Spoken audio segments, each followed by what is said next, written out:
네, 여러분 안녕하십니까? 국민 든든 채널 KBS 라이프의 실시간 재난안전 정보 안내방송 재난안전 119입니다. 4월입니다. 월요일 방송 시작하겠습니다. 저는 KBS 기자 양영은입니다. 자, 오늘 날씨는 전국이 대체적으로 맑은 가운데 건조한 날씨를 보이고 있는데요. 자세한 날씨를 KBS 기상캐스터가 전해드립니다. 네, 4월의 첫날인 오늘 따스한 햇살에 봄 기운도 더욱 짙어지겠습니다. 어제 서울 여의도는 벚꽃이 공식 개화했습니다. 오늘과 내일 기온이 점차 올라가 주 후반이면 여의도의 벚꽃도 만개할 것으로 예상됩니다. 이번 주는 서울의 낮 기온이 20도 안팎까지 올라가 평년보다 따뜻한 날씨가 이어지겠습니다. 오늘 서울의 낮 기온 18도가 예상되고 내일은 23도까지 올라 평년 기온을 9도 정도 웃돌겠습니다.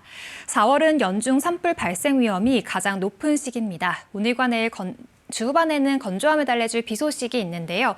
내일 오후에 남부지방을 시작으로 수요일에는 전국에서 비가 내리겠습니다. 남부지방은 목요일까지 이어지겠습니다. 현재 강원 영동과 서울을 비롯한 수도권에 건조주의보가 내려져 있습니다. 강원 영동은 바람까지 강하게 부는 만큼 불씨 관리를 잘 해야겠습니다. 지금까지 날씨 전해드렸습니다. 자, 다음은 국립해양조사원이 전해드리는 해양 예보로 바다 상황 자세히 알아보겠습니다. 국립해양조사원에서 전해드리는 CCTV입니다. 4월의 첫날 봄 기운이 완연해지고 있습니다. 아침 기온과 낮 기온 모두 평년과 비슷하거나 높겠는데요. 바다도 연일 안정세를 보이며 해상 활동하기에 아주 좋은 해왕 보여주고 있습니다. 전 지역 파고 0.4m를 넘지 않겠고 바람도 적당히 불어오겠습니다. CCTV로 자세히 알아보겠습니다. 먼저 인천 조위관측소입니다. 0.1m로 호수를 보는 듯 고요하겠고요. 먼 거리 시야 확보에 무리 없겠습니다. 목포입니다. 깨끗한 하늘 아래 바다도 평화롭게 흘러갑니다. 목포의 파고와 바람은 적당합니다. 안전 운항하시기 바랍니다. 부산 조위관측소 보겠습니다. 바람 초속 6m 정도로 건들바람 예상되고요. 물결이 아주 여유롭게 흘러가겠습니다. 따뜻한 햇살 받으며 해상 활동하시면 되겠습니다. 조석정보입니다. 소조기가 하루 앞으로 다가왔습니다. 바닷물을 당기는 기조력이 약해지며 점차 조차가 작아지겠습니다. 지역별 하루 중 가장 높은 고조대 살펴보면 안흥은 오전 7시 50분경 569cm, 인천은 오전 8시 40분경 740cm가 되겠습니다. 이어서 조류정보입니다. 성모수도 보시면 오후 시간대 2번의 최강 요속이 나타나겠습니다. 그중 요속이 가장 빠른 시각은 오후 1시 30분으로 유향은 서남서쪽 1.8노트의 세기로 물이 흐르겠습니다. 항행경보 정보입니다. 합동참모본부는 대한해협 욕지도 남방해역에서 해상 사격 훈련을 실시합니다. 훈련 기간은 4월 1일부터 4월 5일까지고요. 4월 1일, 3일, 5일은 오전 8시부터 오후 6시까지 진행 예정이며 4월 2일과 4일은 오전 8시부터 오후 9시까지 진행될 예정입니다. 자세한 정보는 국립해양조사원 누리집에서 확인하시기 바라며 항해 및 조업 선박은 훈련구역에 접근 금지하시기 바랍니다. 지금까지 CCTV였습니다. 이번에는 전국 15,000곳을 연결한 저희 KBS 재난감시 CCTV 영상으로 이 시각 주요 장소 몇 곳을 살펴보시겠습니다. 네, 먼저 서울 동작대교 북단의 강변북로의 모습을 보고 계신데요. 오늘 서울에도 건조주의보가 발령이 돼 있습니다. 하늘은 굉장히 맑아 보이지만 건조하기 때문에 산불에 유의하시기 바랍니다. 다음 보시는 모습은 전북 무주 덕유산의 모습을 보고 계신데요. 역시 쾌청한 하늘에 지금 바람도 거의 없어서 나무들이 서 있는 모습을 보실 수가 있습니다. 하지만 역시 건조할 수 있기 때문에 산불에 각별히 유의해 주시기를 당부드리겠습니다. 네, 이번에는 강원 평창 대관령의 모습을 보고 계신데요. 여기는 아직 잔설이 많이 남아 있습니다. 하지만 강원도 북쪽 산지와 강원 동해안에는 이틀째 건조주의보가 발령된 상태이기 때문에 역시 산불에 유의하셔야겠습니다. 자, 다음은 서해의 독도라고 불리는 충남 태안의 경렬 비열도입니다. 충남 태안 앞바다에 있는 곳이고요. KBS 파노라마 카메라로 보고 계신데요. 네, 이것도 지금 카메라 사정상 약간 이렇게 얼룩얼룩한 부분이 있긴 하지만 바다 모습은 파도가 굉장히 잔잔한 모습을 보실 수가 있습니다. 네, 이번에는 교통 상황을 살펴보도록 하겠는데요. 이 시각 전국의 고속도로 상황은 어떻고 또 사고가 난 곳은 없는지 보시겠습니다. 한국도로공사 연결합니다. 함께 보시죠. 본격적인 봄꽃들의 개화가 시작됐습니다. 화면으로 나봐 봄 기운 만끽하시라고 군항제가 열리고 있는 창원을 비롯한 곳곳의 화사한 실시간 화면을 모아봤는데요. 자연스레 시선이 빼앗기기도 참 쉬워 보이죠. 운전 중에는 전방에만 집중해 주시고 더불어 기온도 많이 오른 만큼 졸음운전하지 않도록 주의해 주시기 바랍니다. 점심시간대답게 수도권 주요 노선 상황은 꽤나 여유롭습니다. 100번 고속도로 경기 동쪽 판교 방향은 강일 부근에서 아주 잠시 주춤하고 15번 고속도로도 양방향 금천 일대를 제외하고는 큰 무리 없이 이동 가능합니다. 다만 곳곳에 돌발 상황이 많습니다. 25번 호남고속도로 순천 방향으론 삼례 부근 1차로 쪽에서 화물차 관련한 사고를 처리하고 있습니다. 이 사고 지점 주변 상당히 혼잡한데요. 여기는 전방에 있는 2차로 작업 영향으로 정체였던 구간 안에서 사고가 발생한 겁니다.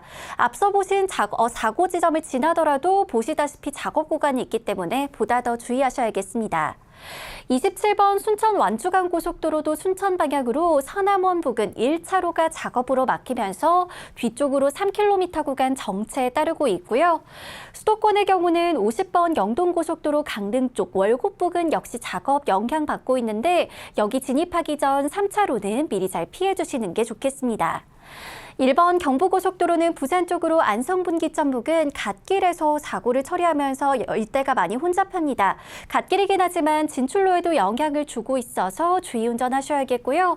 반대 서울 쪽으로는 교통량 자체가 많아서 양재부터 반포까지 밀립니다. 100번 고속도로 상황도 많이 힘겹진 않습니다. 경기 서쪽 판교 방향은 서운부터 송내까지 밀리고 있고요. 반대 판교에서 일산 쪽은 정체가 이보다 짧아서 장수에서 주춤합니다. 과속을 하게 되는 이유 중 하나를 꼽아보라고 하면 아마 내가 실제로 운전대를 잡고 있을 땐 그 속력이 잘 체감되지 않기 때문일 겁니다. 서서히 올라가는 속력으로 인해 이렇게 속도가 빨라졌나 싶을 때쯤엔 이미 영동선에서 발생했던 이런 사망사고로 이어졌을 경우가 상당히 높습니다. 과속은 아찔한 상황으로 나를 이끄는 행동이라는 점 잊지 마시기 바랍니다. 안전띠 잘 매주시고요. 고속도로 교통방송이었습니다. 네, 이번에는 소방청을 연결해서 오늘의 화재, 구조, 구급 상황까지 알아보도록 하겠습니다. 송준형 소방사님, 지금까지 들어온 화재나 구조 그리고 구급 소식 전해주실까요? 네, 어제 새벽 5시쯤 서울특별시 종로구 성균관대학교 담벼락 앞에 있는 컨테이너에서 불이 났습니다. 불이 난 컨테이너는 종로구청이 청소도구를 보관하기 위해 사용했던 것이었는데요. 등산하던 동네 주민의 신고로 현장에 도착한 소방대에 의해 불은 20여 분 만에 모두 꺼졌습니다. 이 불로 30대 여성 1명이 숨지고 컨테이너 한 동이 모두 탔는데요. 정확한 화재 원인은 조사 중입니다. 어제 저녁 6시 반쯤 광주광역시 서구 마륵동의 한 도로변에 설치된 암롤박스 내부에서 불이 났습니다. 신원 미상인이 버린 담배꽁초가 화근이 돼 종이, 쓰레기에 옮겨 붙은 것인데요. 불은 현장에 도착한 소방대에 의해 50여 분 만에 모두 꺼졌습니다. 제대로 처리되지 않은 담배꽁초 하나가 자칫 큰 화재로 번질 수 있다는 점 항상 주의하시길 당부드립니다. 다음은 119 출동 소식입니다. 토요일 오전 11시 반쯤 광주광역시 학동의 한 도로 표지판이 낙하 위험이 있어 현장 대원이 출동했는데요. 불절차를 전개해 남아있는 결속 부위를 절단하는 등 안전조치를 진행했습니다. 어제 오전 10시쯤에는 경기도 남양주시 불암산 정상 부근에서 50대 여성 1명이 암벽 약 10여 미터 아래로 굴러떨어지는 사고가 있었는데요. 해당 구조 대상자는 부상을 입어 헬기를 이용해 병원으로 이송됐습니다. 지금까지 소방청에서 전해드렸습니다. 네, 이어지는 순서 우리 동네 현장 핫라인 순서입니다. 오늘은 인천 자율방재단 연합회장이자 미추홀구 단장이신 전선자 회장님 연결해서 말씀을 들어보겠습니다. 자, 회장님 수고가 많으십니다. 우선 시청자분들에게 인천 미추홀구 자율방재단 그리고 인천연합회가 언제 발족했고 어떤 분들로 구성되어 있는지부터 소개해 주실까요? 네, 인천에는 자연재해 대책법 근거로 2006년에서 2007년에 거쳐 군구별 조례를 제정하고 지역 수리에 밝은 주민이나 단체가 군구별로 발대식을 가졌고 인천광역시는 10년 후인 2016년 5월에 10개 군구 방재단이 모여 발대식을 가지고 있습니다. 미추홀구는 2006년 12월에 발대식을 하고 현재 21개 행정동과 1개의 단체로 구성해 504명의 방재단원이 재난의 예방, 대비, 대응 복구에 공무원의 업무가 미치지 못하는 현장을 책임지는 역할을 하고 있습니다.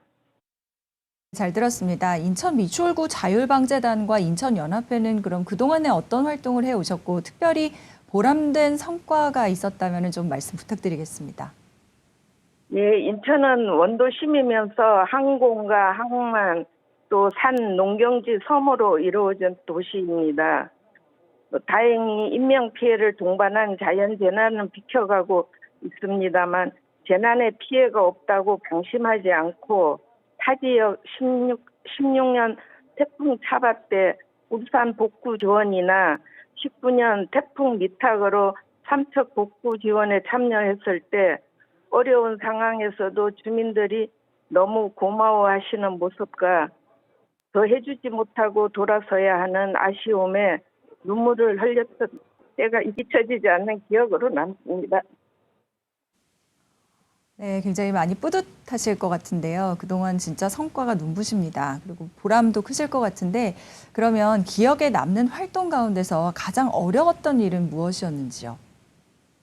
네, 자연재해 대책법에 의해 방재단이 구성되었으나 절차상으로 군구의 발대식이 시작되어 거꾸로 구성된 상황이므로 방재단의 체계적 활성화에 어려움이 많고 방재단은 민간인이기 때문에 보호장치가 없어 활동의 사명감이 상실될 때가 많아 가장 마음이 무겁고 아쉽습니다. 네, 그런 만큼 아주 노고들이 크실 것 같은데요. 요즘은 그러면 주로 어떤 활동하고 계시고 오늘은 어떤 활동을 하셨는지요? 현재 해빙기라 건설 현장 주변 예찰이나 또 빗물바지 주변 환경 정화 활동을 중점적으로 하고 있습니다. 또 찾아가는 시민 안전 교육을 위해 양성한 미추홀구 방재단 6명의 시민 재난 안전 강사분이 계십니다. 그 활성화를 할 수 있도록 계획을 세워 응급처치라든가 또 가스 안전, 또 전기 안전 등 경로당이나 이런 취약 지역에 찾아가는 활동을 할 계획을 가지고 있습니다. 재난 시 초기 대응에 즉시 투입 가능한 전문 인력 확보로 북구시 전문 분야 장비 자격 후지자 등 업종에 종사하는 사람으로 추진 중이며 장마 전에 마무리할 계획입니다. 네, 앞으로 계획도 좀 설명을 해주시고요. 그리고 인천시 또는 미추홀구의 주민분들께 특별히 당부하시고 싶은 말씀이 있으시면 전해주셔도 좋습니다. 특정인이 방재단이 아니고 우리 모두가 방재단이 되어야 된다고 봅니다. 그래야 재난의 피해를 최소화하고 안전한 세상을 다음 세대에 넘겨주지 않을까 저는 생각합니다. 우리 지금도 현재 열심히 활동하고 있는 방재단원들이 더 힘을 내서 함께 활동해 주셨으면 합니다. 네, 오늘 여기까지 들어보도록 하겠습니다. 지금까지 인천 미추홀구 자율방재단장이자 인천연합회장이신 전선자 회장님이었습니다. 자, 충남경찰청에서 오늘 오전 9시 38분에 발송한 문자를 보고 계십니다. 충남 당진시에서 실종된 김형순 씨를 찾습니다. 47살의 남성분이시고요. 키 170cm에 80kg, 자주색 조끼와 검정 바지, 검정 운동화 차림이시고 스포츠 머리를 하셨습니다. 김형순 씨를 보신 분은 실종자 찾기 센터 182번으로 전화를 주시기 바랍니다. 자, 또 하나 문자를 보여드리겠습니다. 경기 남부경찰청에서 오늘 오전 9시 14분에 발송한 문자인데요. 부천시 주민인 오영애 씨를 찾습니다. 72살 여성분이시고요. 키 160cm의 옥색 또는 회색 계열의 상의, 검정 바지에 검정 신발 차림이시고 가방을 갖고 계시다고 합니다.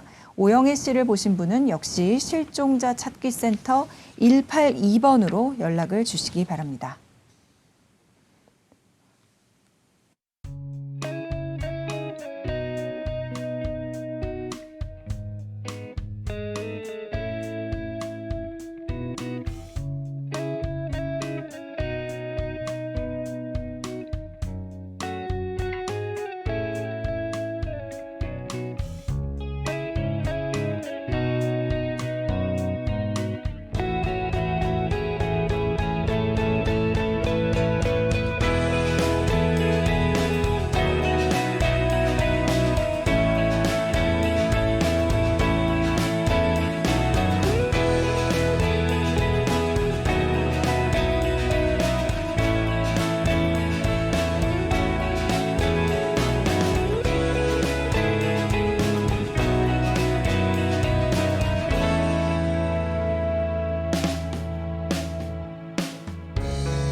네, 이제 4월인데요. 4월이면 우리가 잊을 수 없는 재난과 참사가 많습니다.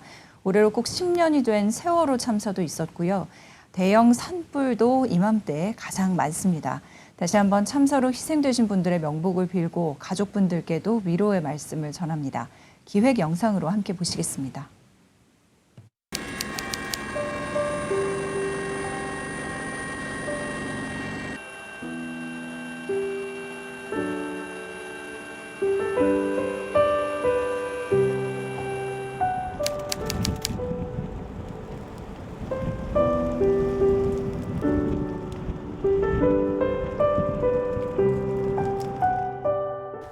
그때 그 재난 정진항입니다.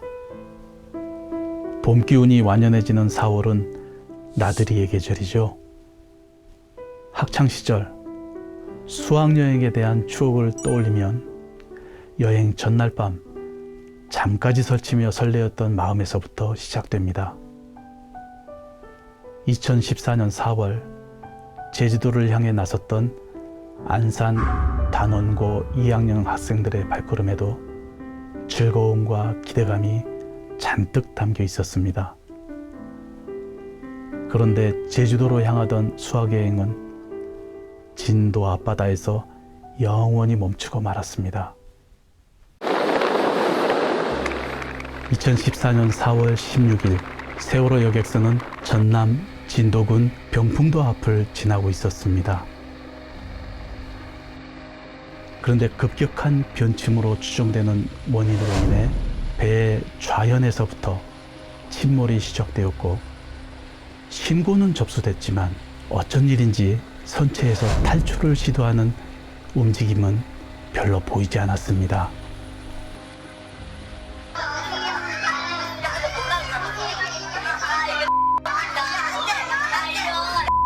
배가 침몰하는 중에도 가만히 있으라 하는 안내 방송을 듣고 수많은 학생들과 승객들은 선내에서 안전을 위해 다음 안내를 기다리고 있었기 때문입니다.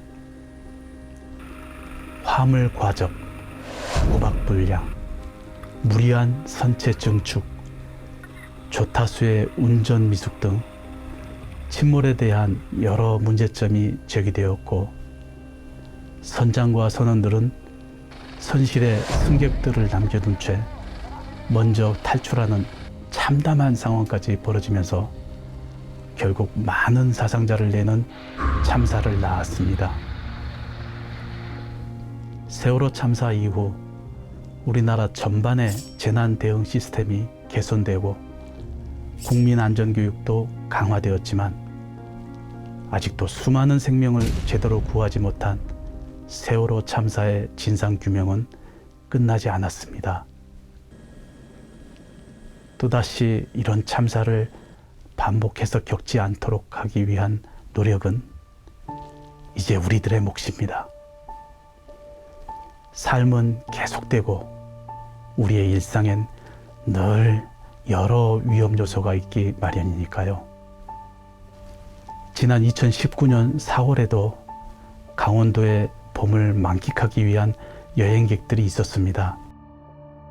2019년 4월 4일 저녁 강원도 고성군 미시령 터널 부근에서 화재가 발생했다는 신고가 접수되었습니다. 발화순간을 목격한 초기 신고자는 차량에 있는 소화기로 진화를 시도했고 신고 후 3분 만에 소방차가 출동해 진화를 시작하는 등 화재에 빠르게 대응했는데요. 그럼에도 불구하고 고성군에서 시작된 산불은 속초 시내, 양양, 인제, 강릉, 동해안까지 빠르게 번졌습니다. 강풍이 잦고 건조한 기후에 등산객마저 늘어나면서 봄은 그 어느 때보다 산불이 발생하기 쉬운 계절입니다. 한 번 화재가 발생하게 되면 따라오는 피해의 규모는 걷잡을 수 없이 클 수밖에 없는데요. 강원도 고성군 산불 역시 비교적 빠른 초동 대응에도 불구하고 산불은 쉽게 잡히지 않았습니다. 이처럼 초대형 산불로 번진 이유는 어디에 있을까요? 최초의 발화는 강원도 고성군 도로변 전신주에 달려있는 개폐기에서 1차적 스파크가 일었고 그 스파크가 전신주 아래로 떨어져 불이 붙으면서 시작되었습니다. 화재가 발생한 그곳은 식모기를 전후한 이 시기엔 국지성 강풍이 매년 반복되는 지역이었는데요. 그날도 한때 초속 35m 태풍급 강풍이 불고 있었습니다.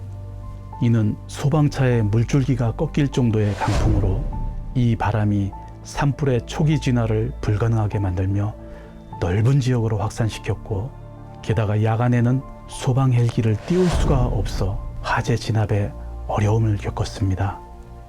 영동 지역에 한번 불이 나면 대형 산불로 번지는 데는 또 다른 이유가 있습니다. 이 지역의 양간지풍 때문인데요. 양양과 간성, 즉 고성 사이에 부는 국지성 강풍을 말합니다. 서쪽의 공기가 고도가 높은 태백산맥으로 인해 좁아진 통로를 통과하면서 가속화되고 산맥 동쪽을 타고 내려가며 속도가 더 빨라져서 강한 바람을 형성하는 것인데요. 그야말로 불난데 부채질하는 격으로 한번 발생한 산불은 아주 쉽게 번지게 됩니다. 이렇게 고성에서 시작된 산불은 바람 방향에 따라 발화점이 동시다발적으로 발생하면서 순식간에 속초 시내까지 번졌고, 여기에 역시 강한 바람을 업고 옥계, 망산까지 번져 그 일대를 잿더미로 만들었습니다. 당시 동해안 지역 산불 진화에 동원된 소방 인력은 3,701명, 전국 모든 소방차에 출동을 지시한 화재 대응 최고 수준 3단계까지 발령되어서 소방 차량만 72대가 투입되어 산불 진화에 사력을 다했지만 막대한 피해는 피할 수 없었습니다.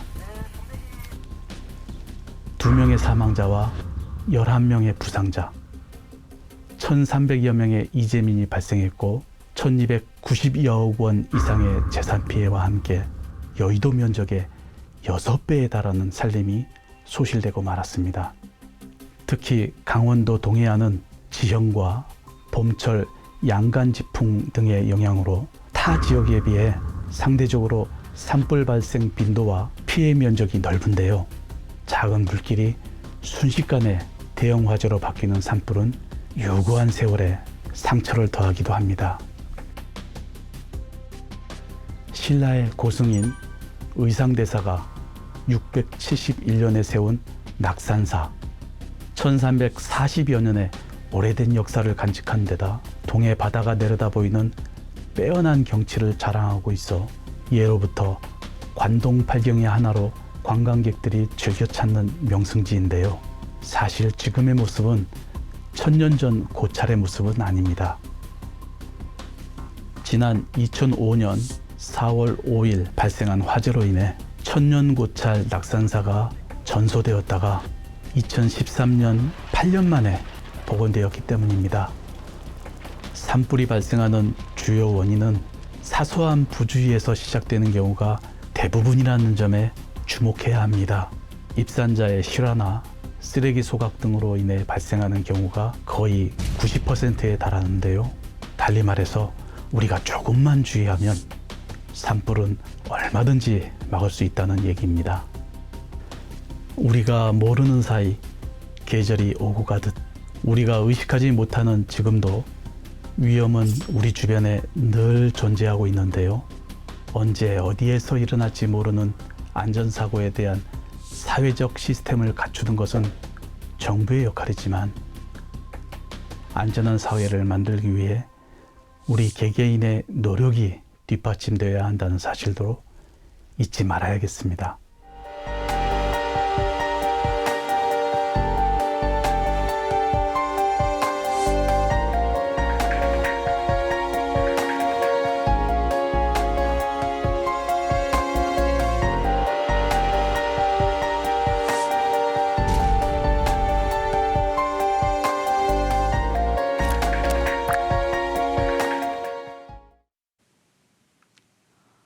네, 실시간 재난안전정보 안내방송 재난안전 119 안전토크 시간입니다.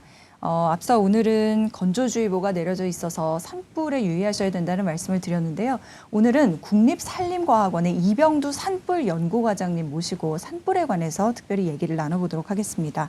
네, 어서 오십시오, 과장님. 네, 안녕하십니까? 네, 저희가 오늘 건조주의보가 내려져서 이제 산불에 각별히 유의해 주시라는 당부를 드렸었는데 산불이 가장 위험한 시기가 실제로 이번 주라면서요? 네, 맞습니다. 저희가 이제 그 산불 통계를 관리를 하고 있는데요. 이 빅데이터를 살펴보면 네. 3월과 4월 이 기간에 산불도 많이 발생하고 대형 산불도 집중이 되고 있습니다. 네. 그래서 통계를 좀 살펴보면요.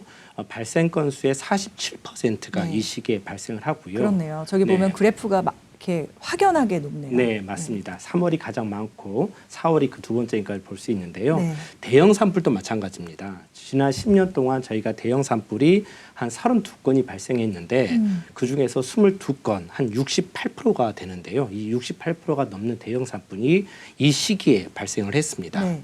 이제 따라서 이제 산림청도 이 시기가 워낙 위험하다 보니까 3월 29일부터 4월 30일까지를 산불 대책 기간으로 설정을 했고요. 네네. 여기에 따라서 대책을 함으로 인해서 산불이 안 나고 또 나더라도 즉각적인 대응을 할 수 있도록 행정력을 집중하고 있습니다. 네.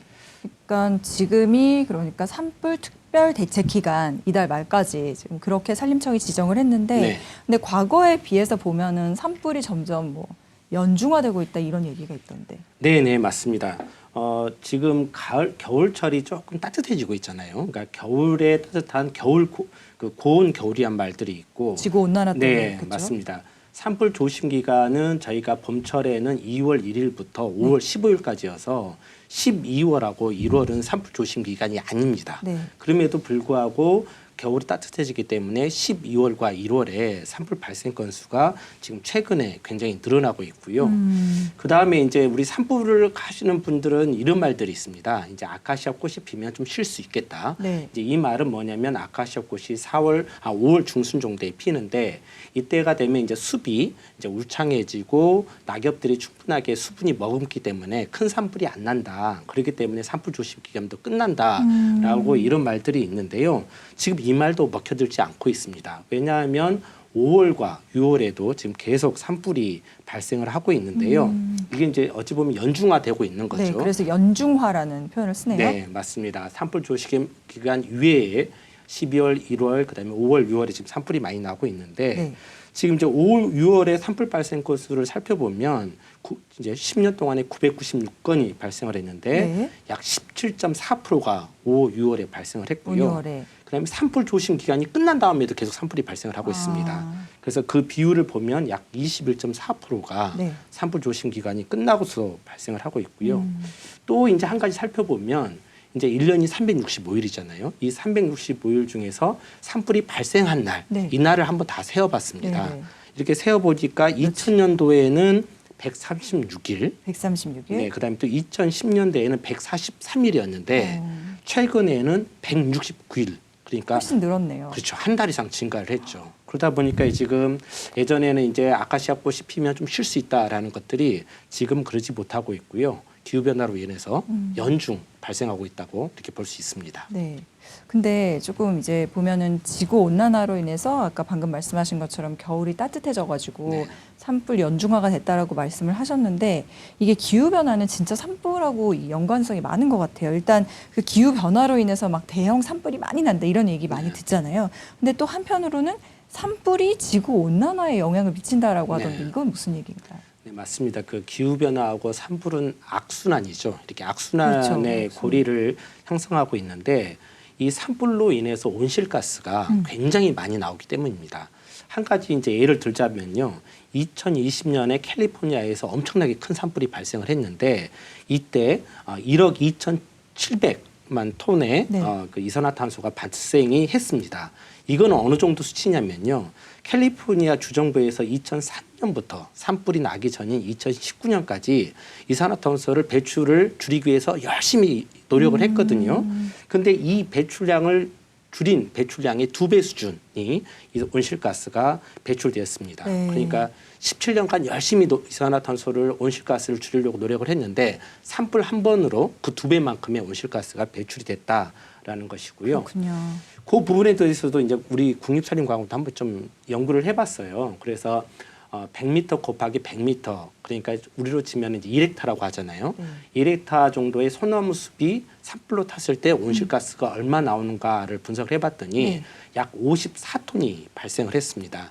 이 정도 수치는 이제 자동차 7대가 1년 동안 배출하는 수치인데요. 54톤이요?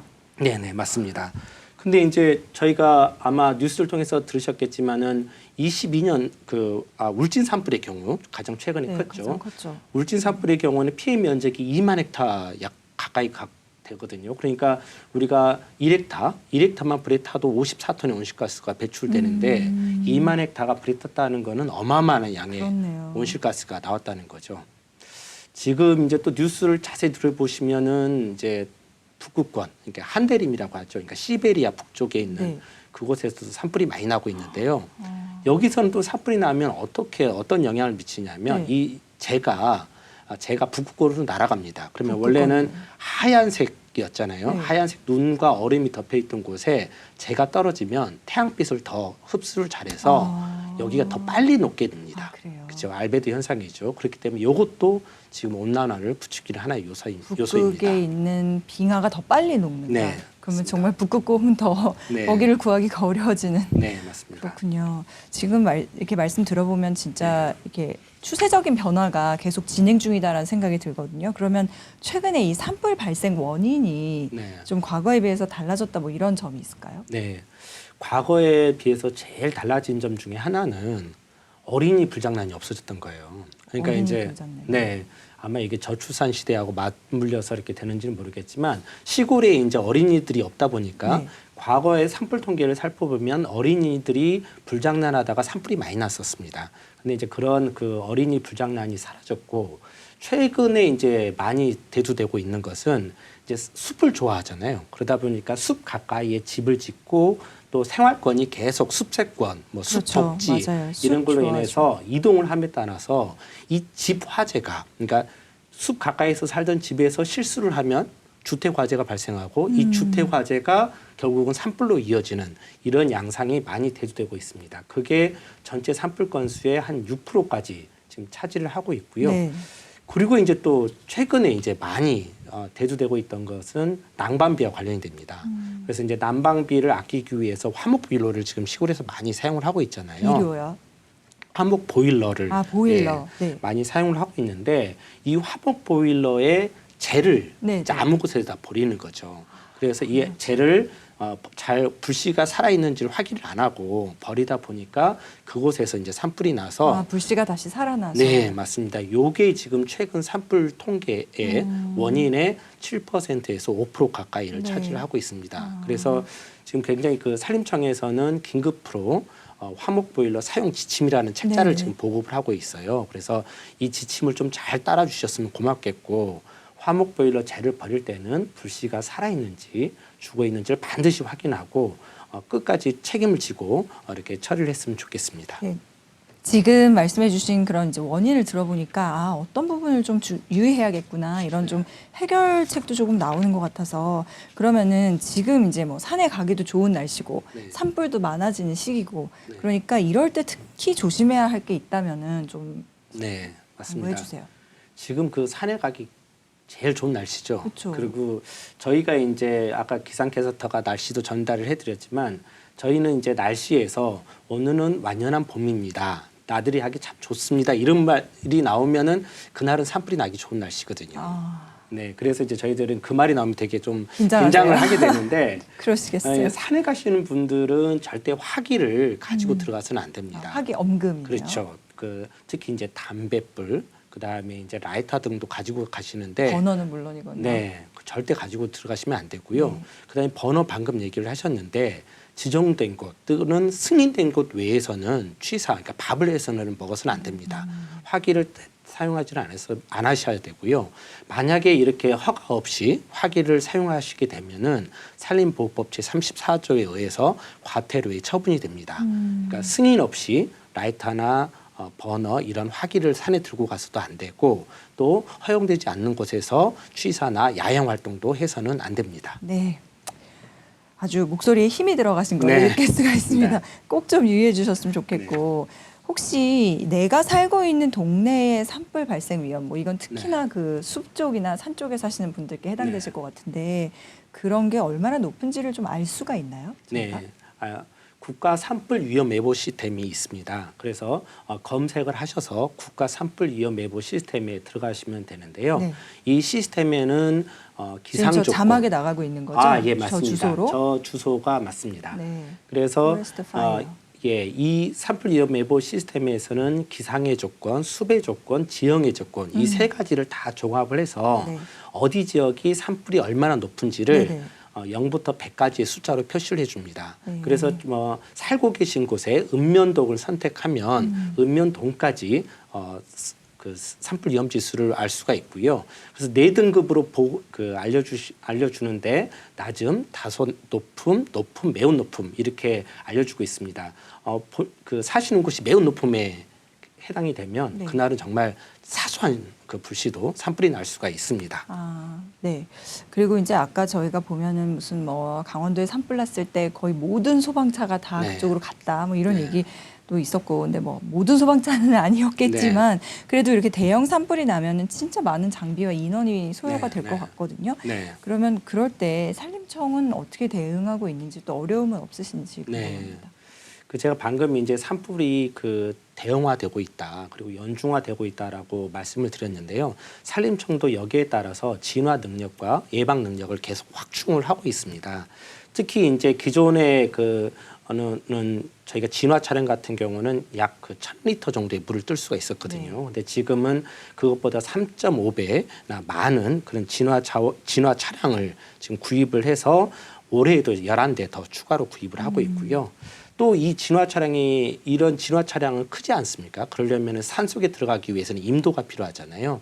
이제 수백 길이 필요하죠. 이것을 산불 진화 임도라고 하는데 현재 약 564km 정도 있는데 올해 409km를 좀 신설을 하려고 하고 있습니다. 네. 그리고 지금 이제 러시아 우크라이나 전쟁으로 인해서 저희가 산림청에서 주력으로 활용하고 있는 러시아제 까모프라는 헬기가 있는데요. 까모프 이게 지금 헬기. 대형 진화 헬기입니다. 이 대형 진화 헬기가 물을 3,000리터를 뜰 수가 있는데 그것보다 8,000리터 이상, 그러니까 약 3배 가까이 되죠. 이런 8,000리터 이상 담수할 수 있는 대형 헬기를 8대 지금 임차를 해서 운영을 하고 있고요. 그리고 또 이 대형 헬기가 물을 뜰 수 있어야 되잖아요. 그래서 이를 물을 뜰 수 있는 다목적 사방댐도 46개소에서 올해는 5개를 더 만들어서 51개를 운영하고요. 그다음에 이렇게 헬기는 있지만 물이 멀리 있으면 안 되잖아요. 네. 그래서 이 물이 멀리 있는 경우를 대비해서 이동식 저수지죠. 이 70세트를 운영해서 77센트를 운영해서 진화 헬기가 물을 빨리 뜰 수 있도록 이렇게 공급하고 있습니다. 아, 정말 다각도로 이렇게 대응을 하고 계시네요. 네. 그러니까 산불 진화 차량도 고도화가 되고 있고 산불 진화 임도라는 것도 추가로 신설을 네. 하고 그다음에 담수 대형 헬기 추가 임차랑 다목적 사방댐 이동식 저수조 운영까지 네. 잘 들어봤습니다. 네. 굉장히 체계적으로 이루어지고 있다는 네, 느낌을 맞습니다. 받았고요. 산불 뭐 피해 두말할 나위가 없겠지만 좀 더 구체적으로 좀 얘기를 해보시면은 더 경각심이 생길 것 같습니다. 네.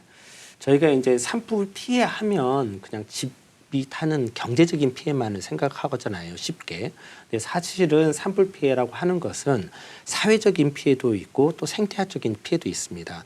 그러니까 저희가 생태학적 측면은 이제 가장 쉽죠. 왜냐하면 숲은 야생동물의 서식처고 수많은 생물 다양성이 높은 그렇죠. 곳이잖아요. 생물 근데 다양성. 그런 것들이 일시에 이제 파괴되기 때문에 그러한 그 생물 다양성이 많이 낮게 떨어지고요.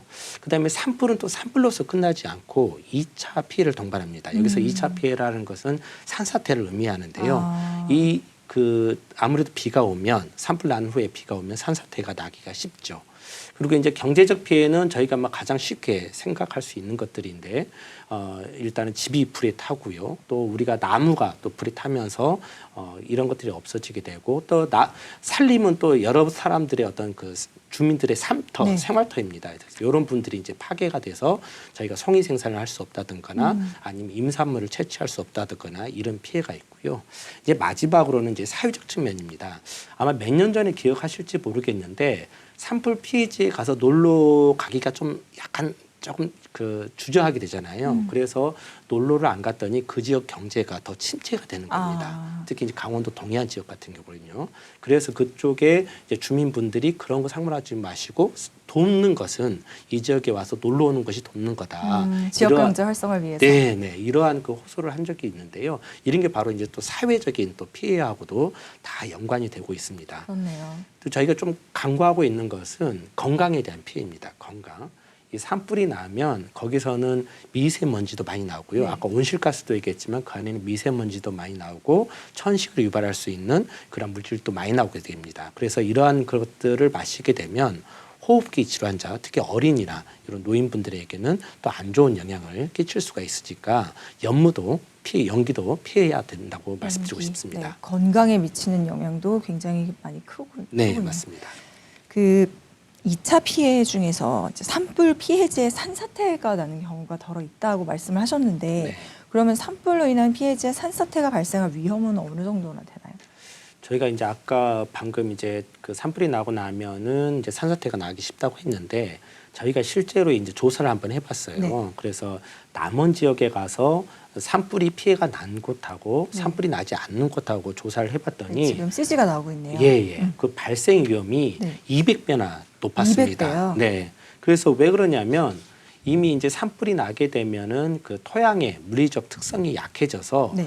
물이 스며들지를 못합니다. 물이 스며들지를 못하고 빠르게 다 흘러가는데 물이요. 흘러가는데 이때 그냥 물만 흘러가는 게 아니라 흙을 다 잡고 쓸어가요. 쓸어가는 거죠. 그렇기 때문에 이제 산사태 피해가 위협이 높아지는 거고요. 근데 이 원인은 이제 또 다르게 측면을 해보면 나무가 있었을 때는 비가 내리면 나무 윗부분, 그러니까 우리로 치면은 이제 수관층이라고 하는데 나무의 잎들이 그 비를 한번 충격을 완화해주고 떨어지게 네. 되잖아요. 그러면은 이제 토양에 미치는 효과가 좀 덜하죠. 이걸 저희들 우산 효과라고 하는데 이 우산 효과가 산불이 나면 없어지게 되는 거고요. 그 다음에 이제 이 나무가 산불에 의해서 불에 타면 뿌리가 썩게 되죠. 그러면 뿌리가 썩게 되면 이 뿌리가 토양을 잡고 있는 힘이 있는데 썩으면 이제 못 잡고 있는 거죠. 이걸 저희는 이제 말뚝 효과라고 하는데 우산 효과와 말뚝 효과가 다 사라지면 산사태가 더 발생하기 쉽죠. 그렇군요. 우산 효과, 말뚝 효과라는 네. 거 배웠습니다. 네. 자, 그러면 이제 산불 피해지는 어떻게든지 복원을 좀 해야 될 텐데 뭐 복원할 때 어떤 원칙이라든지 방법 같은 거 있나요? 네. 그래서 저희가 이제 산불 피해가 나면 특히 이제 대형 산불 피해지 같은 경우에는 인공위성이나 드론을 띄워서 제일 먼저 산불 피해지의 경계를 분석을 하게 됩니다. 네. 그래서 그 경계 내에 중에서도 피해 강도가 심한 곳, 그 이제 나무들이 다 죽은 곳이겠죠. 그리고 피해 강도가 약한 곳 이런 것들을 구분을 해서 피해 강도가 우선 급한 곳, 아까 말했듯이 산사태나 이런 것들이 나기 쉬운 곳은 응급 복구를 하게 됩니다. 그러니까 토양이 휩쓸려 내려와서 마을을 덮칠 곳 같은 경우에는 덮치지 못하게 복구 시설을 일단 집어넣게 되고요. 그래서 이러한 응급 복구를 먼저 하게 되고 이 응급 복구가 끝나게 되면 네. 이제 복원 과정에 들어가게 됩니다. 응급 복구 다음에 복원. 네. 그래서 보험 과정에 들어가는데 아까 제가 말씀드렸듯이 좀 피해가 조금 작아서 가만히 놔둬도 살짝만 도와줘도 식생이 회복력이 있을 곳이 있잖아요. 이제 이런 곳 같은 경우에는 이제 자연복원이라고 해서 살짝 도와주는 형태만 취하게 되는 거고요. 그 다음에 이제 완전히 나무가 죽어버린 곳이죠. 네. 나무가 죽어버리고 곧 있으면 이제 여름에 장마철이 오면 빨리 휩쓸려 가는 곳, 이런 부분들 같은 경우는 이제 조림 복원을 하게 됩니다. 나무를 심는 거죠. 그래서 이제 조림 복원을 할 때 제일 먼저 할 것은 이제 그 땅에 흙이 쓸려가지 않도록 정리를 하게 되고 거기에 이제 나무를 심게 되는 거죠. 네. 그래서 이제 이 나무를 심을 때는 굉장히 또 까다로운 과정이 있습니다. 거기 그 지역에 잘 살 수 있는 나무인지 또 수분에는 잘 견디는지 네. 그 다음에 또 여기에 나무를 어떻게 심었을 때 또 마을들을 또 산불로부터 보호할 수 있는지 이런 것들을 다 고려를 해야 되기 때문에 상당히 종합적이고 장기적인 안목이 필요하고 그렇기 때문에 시민단체나 지역 주민들이 다 참여해서 협의체를 구성해서 그 복원 계획을 수립하게 됩니다. 그러면 그렇게 이제 산불이 나고 나서 산림 생태계가 정말 네. 뭐 좀 제대로 회복이 되는 데는 어느 네. 정도 시간이 걸리나요? 결국은 이제 생태계가 빨리 회복이 됐으면 좋겠는데 저희가 지금 96년하고 2000년 산불 피해지에 네. 저희가 지금 계속 연구를 하고 있어요. 그래서 얼마나 회복이 빠른지를 모니터링을 하고 있는데 산림 생태계를 구성하는 분류군에 따라서 이 네. 회복 속도가 다 달랐습니다. 네. 아까 토양 유출은 말씀을 드렸지만 네. 저희가 2년까지는 토양 유출이 굉장히 많았어요. 그러다가 3년에서 5년 차에 이제 점차 줄어드는 그런 경향을 보여서 5년 차가 좀 지나면 약간 안정화되는 단계에 들어서는 걸로 지금 봤고요. 저 CG에 보면 이제 산불 피해지의 생태계 변화가 이렇게 보이고 있네요. 네, 예, 맞습니다. 산불이 났고 어류 네. 토사 유출 2년 네. 되고 저게 이제 복원에 걸리는 네, 시간이겠죠? 맞습니다. 그 다음에 돌아오는 게 무척 추동물 9년 만에 네. 돌아오고 곤충은 14년이 돼야지 복원이 돼요? 네, 맞습니다. 저기 아. 곤충이 그래도 생각보다 빨리 될 것 같은데 저희들이 계속 개미를 위주로 해서 주의고 관찰을 해봤는데 네. 그 개미도 숲에 사는 개미가 있고 들에 사는 개미가 네네네. 있거든요. 그래서 이제 숲에 사는 개미가 들어오길 때까지는 숲이 좀 어느 정도 갖추어져야 되기 때문에 시간이 많이 걸렸습니다. 그 다음에 이제 숲 구조라는 건 그 구조적으로 좀 복원이 되는 거 말하는 네, 거겠죠? 맞습니다. 그리고 산림 동물 소위 저희가 말하는 그 야생동물들은 30년 이상이 걸려요. 네. 다시 돌아오려면. 저희가 지금 야생동물을 계속 모니터링하고 있는데 지금 그 지역이 지금 이제 20년이 넘었음에도 불구하고 네. 처음으로 아직 돌아가지 못하고 있는 그런 현상을 좀 보고 있고요. 그래서 지금 야생동물은 아직도 지금 복원이 안 되고 있는 안 되고 중이다라고 말씀드리고 싶고요. 그렇구나. 특히 이제 숲의 구조, 그러니까 나무는 이제 저희가 조림을 하면 빨리빨리 들어올 수가 있는데 네. 근데 나무가 들어선다고 해서 그 숲이 가지고 있는 기능, 네, 그러니까 고유의 야생동물 기능. 그렇죠. 야생동물을 품는다든가 곤충이 들어온다든가 이런 것들은 그 기능까지 가는 데는 아직 못 미치고 있습니다. 그러니까 그래서- 인위적으로 그냥 나무만 심는다고 되는 일이 아니네요. 네, 맞습니다. 복원되려면. 그기가 이제 다양하게 좀 풍부해져야 되는데 그 풍부해지기까지는 아직 가지 못했고요. 저희들이 숲의 구조도 아직까지는 한 70에서 80% 정도 오지 않았나 네. 이렇게 보고 있고요. 가장 많이 걸리는 것은 토양입니다. 토양. 저희들이 예측을 해보건데 한 100년 이상 걸리지 않을까 그렇게 생각을 하고 있습니다. 네, 정말 안타깝네요. 근데 그렇게 해서 다시 복원된 숲이 다시 산불이 나면은 정말 도로 아미타불. 네, 또 다시 맞습니다. 수십 년이 걸려야 되고. 네, 맞습니다. 그러면은 정말 하시고 싶으신 말씀은 네. 지금부터 들어봐야 될 것 예, 같은데 진짜 당부하시고 싶은 말씀이나 네. 뭐 마음에서 우러나오는 말씀 있으실 것 같아요. 네. 산불 연구하시면서 편하게 예, 해주시죠. 그 이번 주는 청명한식이 있는 날입니다. 그러니까 4월 4일, 4월 5일인데요. 이때가 산불이 가장 많이 나고 또 대형 산불이 많이 나는 시기입니다. 이때는 정말 좀 각별한 주의가 또 필요하고요. 저희가 지금 산불 발생 원인을 살펴보면 거의 99%가 다 사람의 실수에 의해서 산불이 네. 발생하고 있거든요. 이 말은 거꾸로 뒤집어 보면 조심하면 산불이 안 난다는 거거든요. 근데 미국이나 캐나다 같은 경우는 적을 때는 25%, 많을 때는 한 절반 가까이가 번개에 의해서 낙뢰에서 나지만 맞아요. 낙뢰. 우리나라는 거의 사람의 부주의에 의해서 산불이 나고 있습니다. 네, 아까 보셨잖아요. 그 네, 표에서. 네, 맞습니다. 그래서 사람이 조심하면 불이 안 날 수 있는데 여전히 나고 있다. 이제 그런 것들을 좀 살펴보면 습관적으로 하는 거죠. 그러니까 습관적으로 농산 폐기물을 태우고 쓰레기를 태우고 그다음에 나는 불을 안 낼 수 있다라는 건데 사실은 그러지 않습니다. 봄철에 산불이라는 것은 내가 아무리 잘해도 순식간에 산불로 그렇죠, 옮겨 붙을 수가 순식간에. 있습니다. 그래서 이렇게 불을 내더라도 실수로 불을 내잖아요. 실수로 불을 내면 그럼 처벌 안 받느냐? 그러지 않습니다. 실수로 불을 내도 3년 이하의 징역과 3천만 원 이하의 벌금을 받습니다. 그렇기 때문에 정말 각별히 조심해야 되고 이번 주, 다음 주 또 이렇게 4월 기간에는 그렇죠. 정말 산불 발생에 조심을 해야 됩니다. 네, 지금까지 국립산림과학원의 이병두 산불연구과장님 모시고 말씀 들어봤는데요. 이번 주 금요일이 또 식목일이잖아요. 네. 그래서 이제 그때 과장님 다시 한번 모셔서 저희가 말씀 듣는 시간을 갖도록 하고 오늘은 여기서 이만 줄이겠습니다. 말씀 감사해요. 네, 고맙습니다. 네, 고맙습니다. 자, 한국도로공사를 다시 한번 연결해서요. 이 시각 교통 상황 알아보고 가겠습니다. 전해주실까요? 네, 4월의 초입 봄 기운이 완연합니다. 어제부로 서울 여의도에도 공식적으로 벚꽃의 개화가 시작됐고요. 이렇게 고속도로 주변에서도 만개한 봄꽃들을 볼 수 있습니다. 오늘은 대기질도 참 좋습니다. 졸음운전하지 않도록 주기적으로 환기하며 이동해 주시고요. 전방 주시도 잘해 주시기 바랍니다. 지금 고속도로엔 수월한 구간들이 많습니다. 다만 오후 3시 무렵부터는 정체가 차츰 증가하면서 50번 영동고속도로 인천 쪽은 월곶 부근에 교통량이 더 증가할 것으로 예상되고요. 퇴근 시간대쯤엔 153번 고속도로 시흥 방향 송산마도 부근 통과가 어렵겠습니다. 지금은 곳곳에 있는 작업 구간에 주의를 하셔야겠습니다. 25번 호남고속도로입니다. 순천 방향으로 전주나들목 부근 2차로를 막고 작업하면서 4km 구간 밀리고 있는데 이 후방정체 구간의 경우는 전 시간대에 사고까지 한 건 발생을 했었습니다. 또 다른 사고가 나지 않도록 끝까지 주의하며 이동해 주시기 바랍니다. 계속해서 수도권 상황입니다. 1번 경부선 서울 방향 보고 계신 서울요금소 부근은 사고 여파 때문에 부분적으로 잠시 속도가 떨어지고요. 다시 한번 양재부터 반포까지도 6km 구간 밀리고 있습니다. 나머지 구간들은 큰 무리가 없지만 오산에서 한남대교 남단 사이로는 평일 버스 전용 차로제가 시행 중이죠. 밤 9시까지 1차로는 잘 비워두고 이동해 주시기 바랍니다.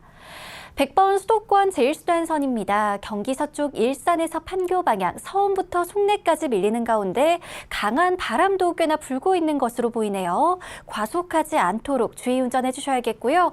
반대 판교에서 일산 쪽은 장수부터 송내까지 주춤합니다. 경기 동쪽은 강일 일대 포함해 양방향 모두 수월한 흐름 이어가고 있고요. 15번 고속도로 서울 쪽도 크게 어려운 모습은 아닙니다. 지난 금요일 밤 한적한 영동고속도로 문망나들목 부근에서는 사망사고가 한 건 발생했습니다. 도대체 무슨 일이 있었길래 이렇게 차가 뒤집어지는 사고가 발생했나 궁금하실 텐데요. 원인은 바로 과속이었습니다. 특히 도로 상황이 수월할 때일수록 더욱 속도를 내게 되는 경향이 있는데요. 그런 행동은 정말 위험하다는 점 다시 한번 명심해 주셔야겠습니다. 안전띠도 잘 매주시고요. 고속도로 교통방송이었습니다. 네, 재난안전 119 오늘 순서 여기까지입니다. 저희는 내일 다시 뵙겠습니다. 감사합니다.